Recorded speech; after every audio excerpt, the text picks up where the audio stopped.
మరీచిద్దమనోహంస సుపర్ణో భుజగోత్తమః హిరణ్యనాభः సుతపా పద్మనాభ ప్రజాపతి. మరీచిద్దమనోహంస సుపర్ణో భుజగోత్తమః హిరణ్యనాభः సుతపా పద్మనాభ ప్రజాపతి.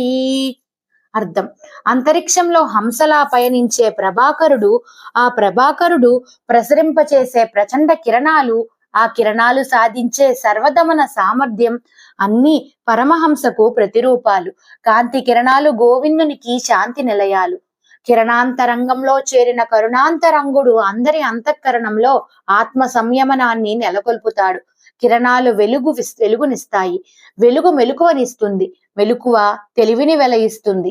ఈ తెలివితో, ఈ చెలిమితో, ఈ కలిమితో నేల మీద పాకే పాము కూడా అంతరిక్షంలో గరుడ పక్షిలా ఎగురుతుంది.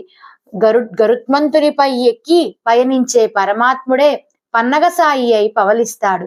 చక్కని రెక్కలతో చుక్కలకు సమీపంలో ఎగురుగల సుపర్ణునితో ఉన్న ఐశ్వర్యమే పక్కబలంలో పాకులాడే పాముల సామిలో కూడా ఉంది. శ్రీహరి గర్భంలో హిరణ్యం ఉంది. హిరణ్యంలా పరమ గరమ్యంగా కనిపించే అతని నాభిస్థానంలో లోక కళ్యాణం చేకూర్చగలదు. ఎంత తీసినా తరుగని బంగారం అతని బొడ్డులో కూరుకొని ఉంది. అయితే తపస్సంపన్నులకే ఆ బంగారం కనిపిస్తుంది. రారా తండ్రి అని పిలుచుకున్న దశరథుడు, పాలబుగ్గల పసిడి చెక్కిలిని ముద్దురుతున్న కౌసల్య, మన్ను తిన్న నోటితో మహామహుణ్ణి చూసిన యశోద, వీళ్ళందరూ అలాంటి తపస్సంపన్నులే. ఆ ప్రజాపతి గర్భంలో బంగారమే కాదు, పద్మం కూడా ఉంది. బంగారం లాంటి పద్మం పరమాత్మకు నాభిస్థానం, కేంద్రం.